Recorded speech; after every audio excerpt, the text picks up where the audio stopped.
Welcome to another Brand Decoded show. Today I talk about the layoffs. For the first time in history, the number one reason for layoffs in the United States of America is, drum roll please, artificial intelligence. And given how many stupid people are in the workforce, I would argue that this is a welcome moment. Like we have the big displacement, and AI is replacing the bottom of the barrel. I think it will open up a lot of room for people to do the jobs that have to be done by hand. It will fill up the other venues where people need help, like in the blue collar jobs. Like there's a increased demand, so we have this environment in which the white collar jobs are being replaced first, which is a good thing, because like finally we can liberate people from this equation of labor. I think that too many people are gang up and hung up on work. Like with the AI, the whole point is that you don't have to work. That is the whole point. We're like hurling towards that destination, which is forcing you to participate in the game theory and have an understanding how you can transact value. And if you can add value by thinking instead of working, because the value of labor is going to zero, or it's just going to be the level of energy. So all of us are going to have AI as the utility bill. So if you're not spending money on the AI, what are you even doing? Which leads us to the next staggering statistic. Only 3% of the people are paying for chatbots. And I'm not saying this in a bad way, but you can buy a competitive advantage for $20 a month, and you just don't want to. That just blows my mind. How can you not have a competitive advantage of a higher IQ LLM when you can get it for $20 a month? It just, like, I don't get it. I literally don't get it. Like, I'm not even saying about the more advanced stuff, but that leads us to the next point. Out of those 3%, the 97% of the users of the artificial intelligence utilize ChatGPT as if it is Google, asking it questions, asking it for opinions, and having like a conversation. Maybe it will write them a cover letter or a resume, or answer an email that they don't know how to write themselves.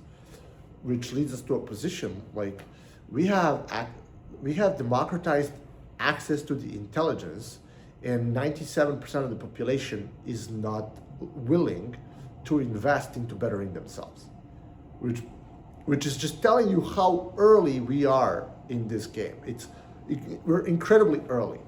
So I want every single one of you watching this, I want you to fire yourself from labor. This is not about you losing a job. It's you losing life. Like, you have to utilize AI in such a capacity that it's helping you drive your best life ahead by removing yourself from the equation of labor. You can create an immense leverage, whether it's through content or through code or the combination of both. But the lever that you have to move is the buildup of trust and then leading people to your solution. That is the whole game. And if you're not showing up, what are you doing with your life? That is basically it. The life is becoming dramatically easier by the day. And the more you delay your own education about the artificial intelligence, and I'm not talking about the hype, I'm not talking about the mythologically finding zero-day exploits that no one else knew existed, not even once they are revealed to a software that is not released to the public, that is like secretly distributed to a handful of companies. I'm not talking about that hype, because if you've fallen for that stuff, like, you'd stop, press pause and just leave this channel. Like, you gotta, my viewers over here are people that have critical thinking, that are questioning what everyone else is saying. So be the one who questions the narrative of the AI companies, because they are over-exaggerating their power and potency with mythos. Or Sam Altman is talking about like UBI and stuff like that. We're going there, but it's going to take a lot of time, right? But the fact remains that there is a whole segment of the economy that got wiped out. And I can tell you, like, we are an agency and we were selling labor. And my competitive advantage was affordable labor. And we were able to do things that other people didn't want to do. Well, guess what? That entire layer of service has been evaporated because the AI is doing that job admirably well for a fraction of a cost and at a higher speed, which is mind-blowing. But the work still needs to be done at the end of the day. And instead of you charging on the level of the labor, you can just charge on the level of the subjective value of the buyer. That's the asymmetrical rift between the end user and you as a provider, whether it's a service, a software, or anything else. And in this asymmetry of information lies your profit. And in the profit lies the life you want to live. Because if you are a salary thinker, if you are a 9-to-5er, if you are a waging, swipe left, this is not the channel for you. But if you are a forward thinker, someone who can think in terms of the systems, like, and understanding that you have to build the system from the front. You cannot build system backwards. You can, technically, but it's extremely painful. And it doesn't have to be painful. It can be very easy. The primary reason why people have difficult lives is because they are allowing themselves to have a difficult life. You have to, especially today. Today, you can build something out of nothing or with very minimal startup cost. And the AI is the proof. And how much money are you putting towards your own AI education? How much? Well, it's a new field. There are no universities teaching this stuff. And if you're not gonna pay for a course or mentoring or something else, what else will you do? You will use it. You have to use AI to a point where you develop a muscle memory with it. Like, I'm not using just one. I'm using Claude, I'm using Perplexity, I'm using Grok. All of them have a specific flavor and they can allow you certain capabilities and powers that are going to allow you to do the things that were previously not deemed possible. And if you have a problem and you're stuck on it, you only thing you have to do is drop in a few expert-based PDFs into AI and have it scorecard you, have it teach you, have it give you ideas as to what you're missing in order to achieve a goal that is the most admirable goal is to figure out your own life. Having a job is not having it figured out.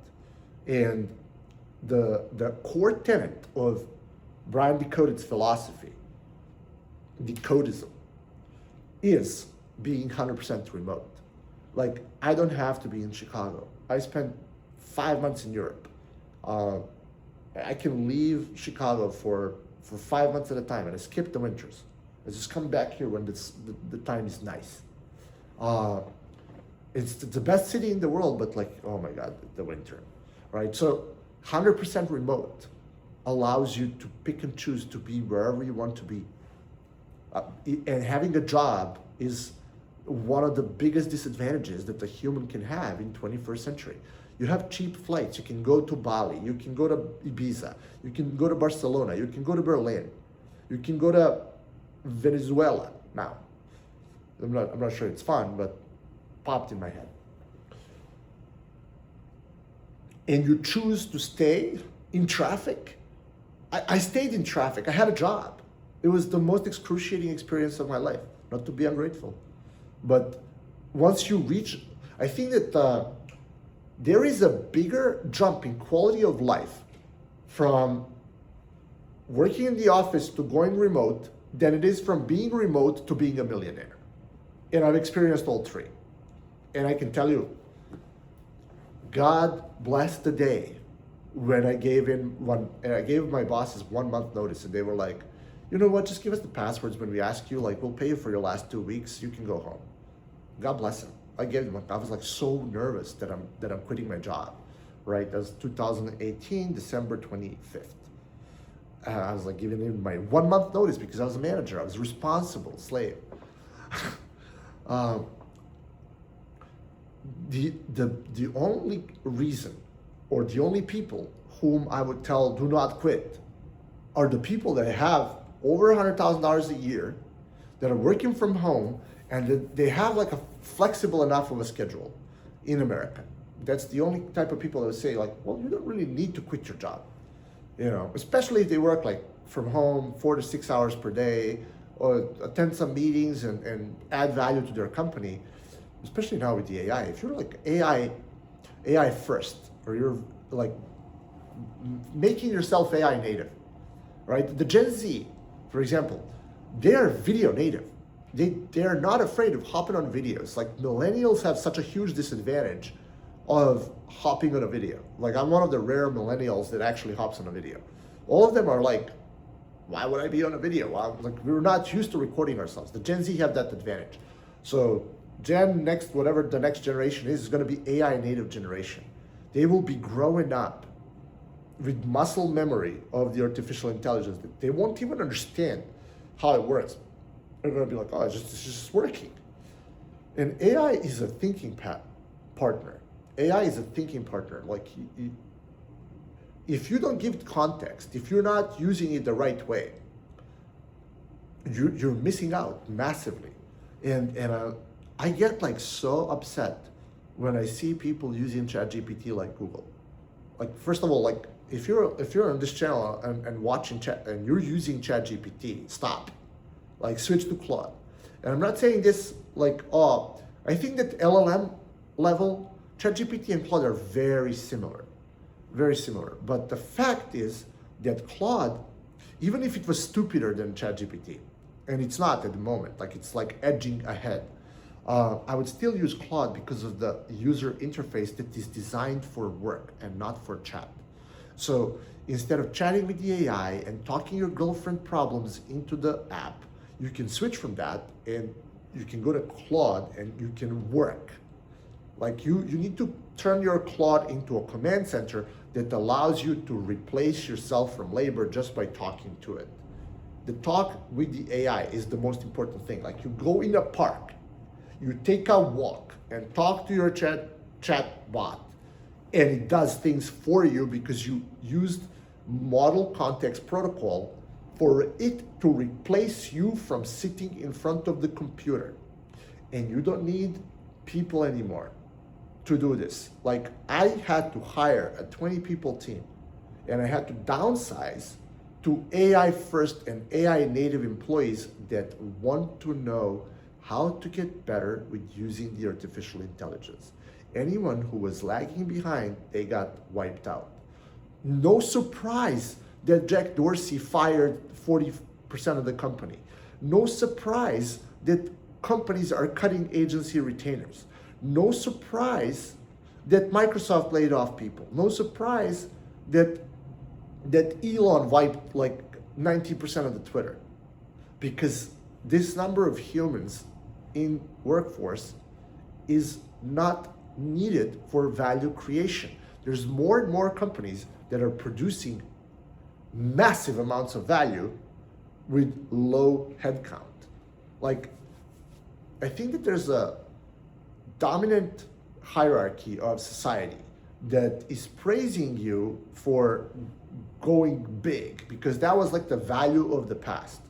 I think that the modern business is absolutely requiring you to give the value to the other side, but also to give the value to the business creator, to the business owner. And I would argue that the big chunk of humanity is traumatized by the Prussian education system. Prussian education system was invented in Prussia of 1800s. It's one of the German states or German countries in the 19th century that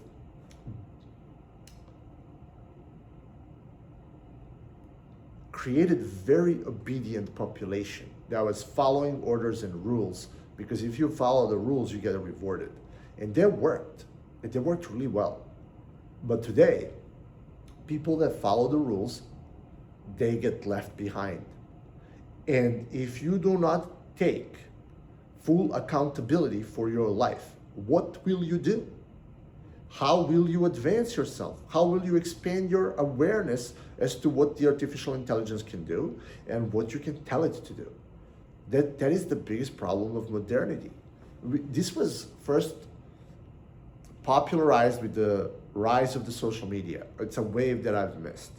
Like maybe I'm slightly catching up onto it now, but with the AI wave, I'm spending 12 hours a day prompting, and I have no shame. And it's more satisfying than working with people. And I've managed hundreds and hundreds of people, both in my 6-year tenure in the company where I was a chief marketing officer, and in my own company for the past 7 years. And boy, like when you're a manager, you just know how people can get stupid. And I'm allergic to stupid people. So majority of people that ever worked for me were pretty smart motherfuckers. They're pretty smart people. And I'm grateful for every single employee that I've managed or been a boss to directly or indirectly. Because dumb people teach you how to be patient. Like they really do. And sometimes, like back when there was no AI, you had to tolerate stupid people. And what AI introduced into the equation is, hey, there's this tool that's smarter than most people. It's like, if the average IQ is 100, that means that half of the population has IQ less than 100. And if you're a smart person, I assume that anyone who's watching this video is smart. And I'm not even trying to pander to you, it's just a fact based on the nature of the content. And let's say you have an IQ 110 or 120, which is highly likely, and you're working with someone who has IQ 90.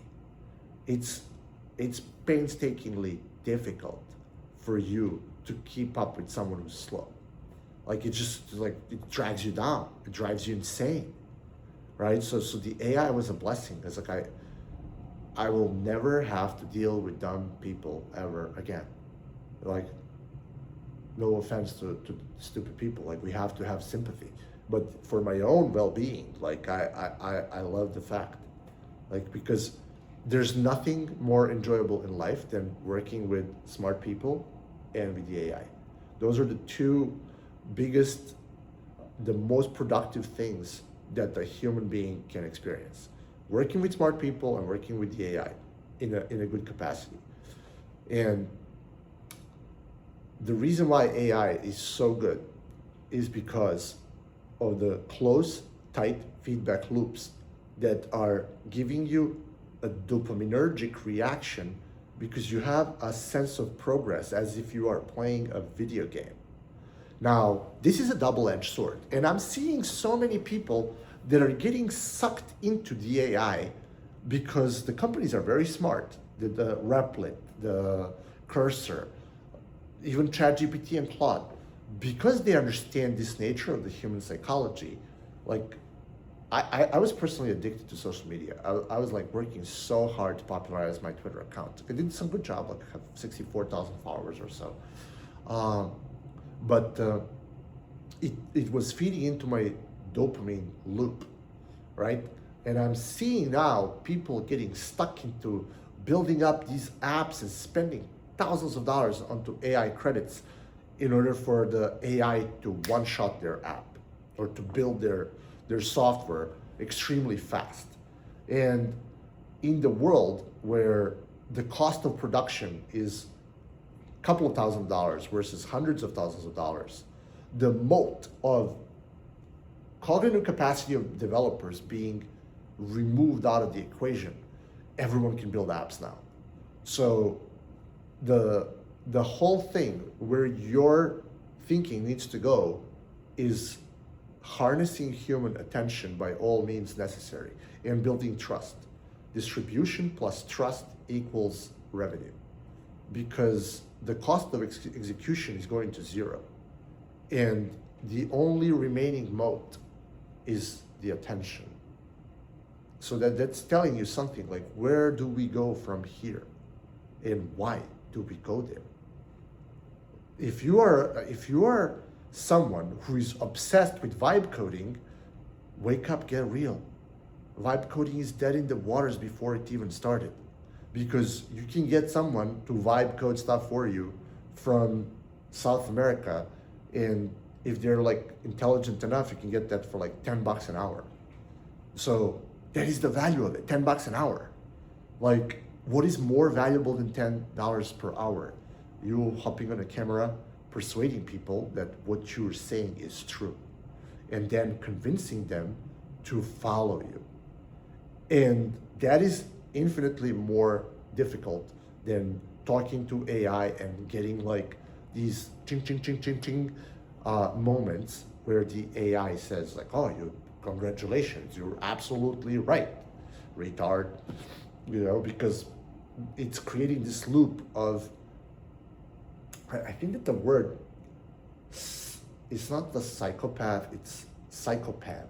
That's like where someone's pandering to everything that you say. And this might be like one of my harder videos where I'm laying out some harsh truths that most people are too offended to think because they've been programmed.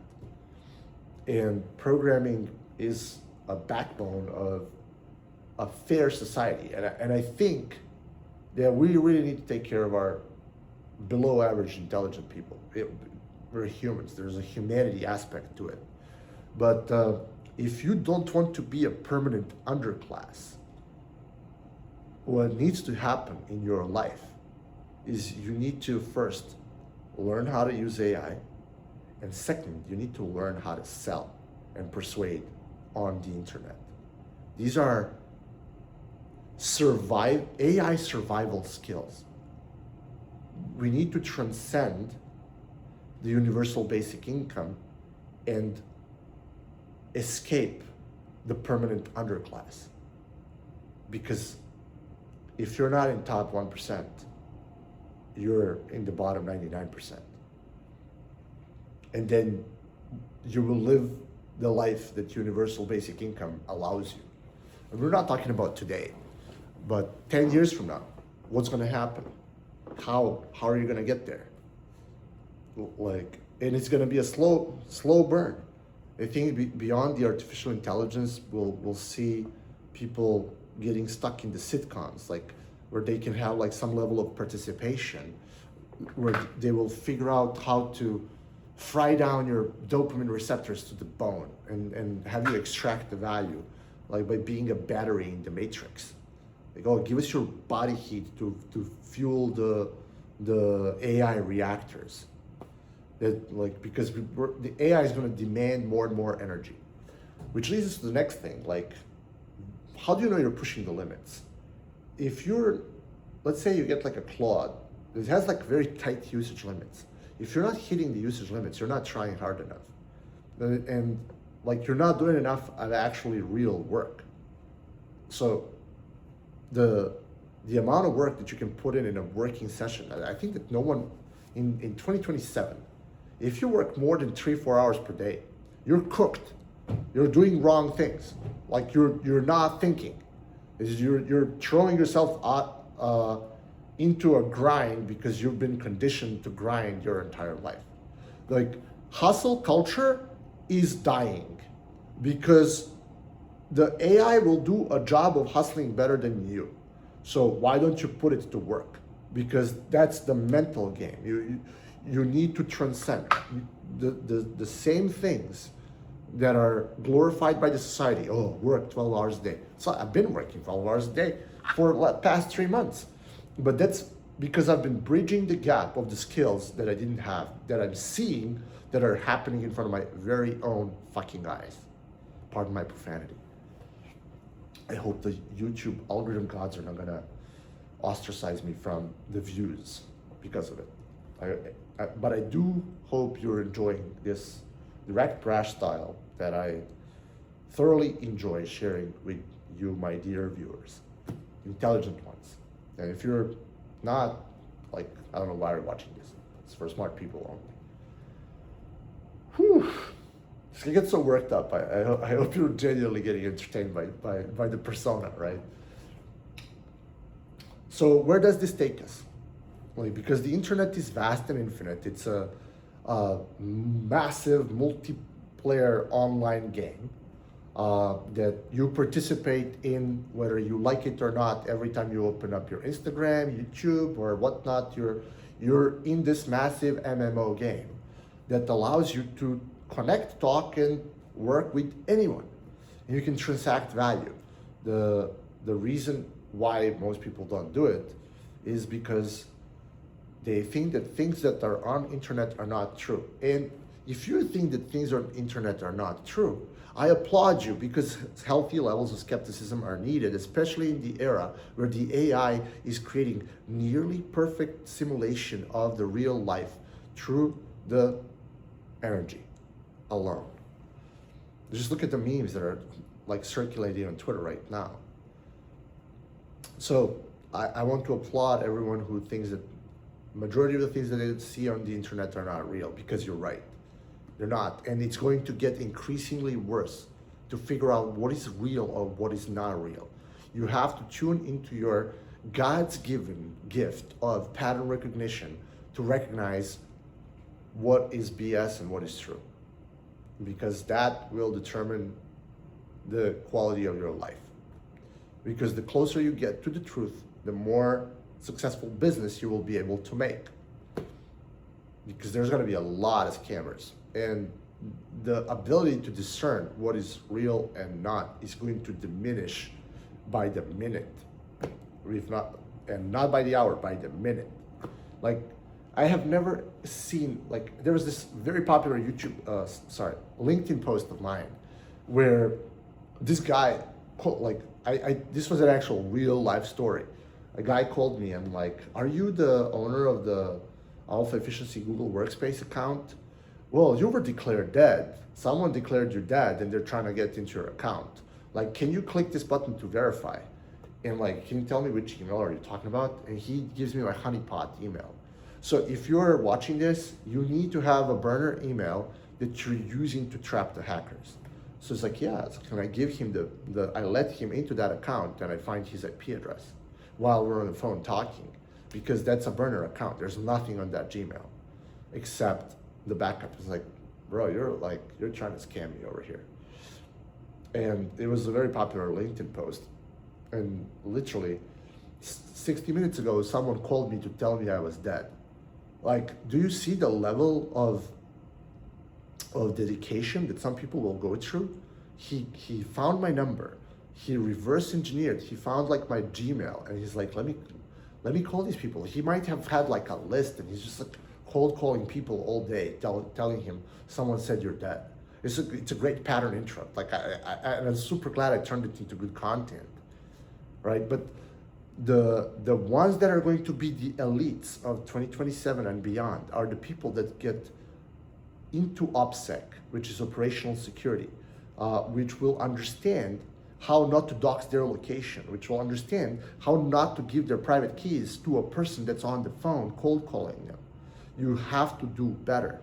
You have to get smarter, because the tougher times are coming. They are here already. You need to get and do better. Now, I want to use the last couple of minutes of this show, because I'm trying to keep them under 30 minutes, to share the last launch of Infinite Deals, which is my course where I'm teaching how I got Alpha Efficiency to reach a $700,000 a year, and what are the skills needed to become a good lead creator and closer. With this, you will get access to my AI Operations Center, which is going to be my next workshop, where I'm teaching you how to consolidate all these skills from AI into like a single dashboard that replaces you from the equation of labor. So you don't ever have to work again in your life. That's the promise of the next workshop. And you get like because it's a limited time offer, And the reason why I'm limiting it is because I need to direct my attention to the AI. It's the last time I'm selling that product in this capacity, which will give you lifetime chat access inside of my community. The commercial is over. I earned it if you're watching this long. And I wanna wrap this up. If you learn how to sell, even the simplest of solutions, we are living in the era of the highest informational gap between those that know and those that do not know. And there's so much to learn that is not going to be in the university books for the next 15 years. Like, we are living in the times where those with little intelligence can absolutely whoop everyone's ass in terms of the income, revenue, and success. And that course is one of the missing links of your skills that you need in order to get there.